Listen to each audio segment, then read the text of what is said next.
ஒரு சமயம் கண்ணதாசனும் சாண்டோ சின்னப்ப தேவரும் ஷூட்டிங் முடிச்சுட்டு காஞ்சிபுரம் வழியாக காரில் வந்துட்டு இருக்காங்க.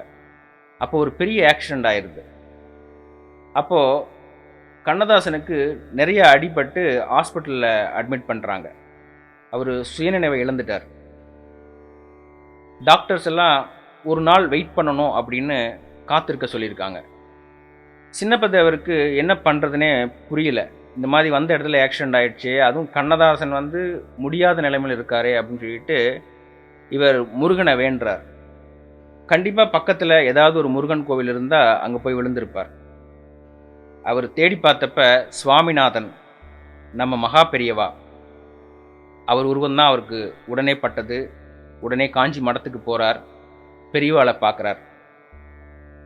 பெரியவாளை பார்த்த உடனே பெரியவா சின்னப்ப தேவரை கொஞ்ச நேரம் உத்து பார்த்துட்டு, இந்த மாதிரி விபத்து நடந்தால் தான் என்னை பார்க்க வருவியா அப்படின்னு ஒரு கேள்வி கேட்குறார். சாண்டோ சின்னப்ப தேவருக்கு ஒரு மாதிரி ஆயிடுது. கண்ணில் அப்படியே நீர் ஒழுக அவர் பெரியவாளையே பார்த்துட்ருக்கார், எதுவுமே பேசலை. அதுக்கப்புறம் பெரியவா மறுபடியும் கேட்குறார், கண்ணதாசன் எப்படி இருக்கான் அப்படின்னு. தேவருக்கு என்ன சொல்கிறதுனே புரியல.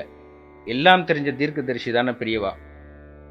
மௌனமாகவே தேவர் கொஞ்ச நேரம் இருந்துட்டு பெரியவாட்ட சொல்கிறார், கண்ணதாசனுக்கு நிறைய அடிபட்டிருக்கு, சுயநினைவை இழந்துட்டார், டாக்டர்ஸ் எல்லாம் வெயிட் பண்ண சொல்லியிருக்கா, ஒரு 24 மணி நேரம் கழித்து தான் எதுவும் சொல்ல முடியும்னு வெயிட் பண்ண சொல்லியிருக்கா, நீங்கள் தான் பெரியவா மனசு வச்சு ஏதாவது காப்பாற்றணும் அப்படின்னு சொல்லிட்டு பெரியவா காலில் விழுறா. அப்போ பெரியவா தன்னோட கண்களை மூடி தியானம் பண்ணுறா. பண்ணிவிட்டு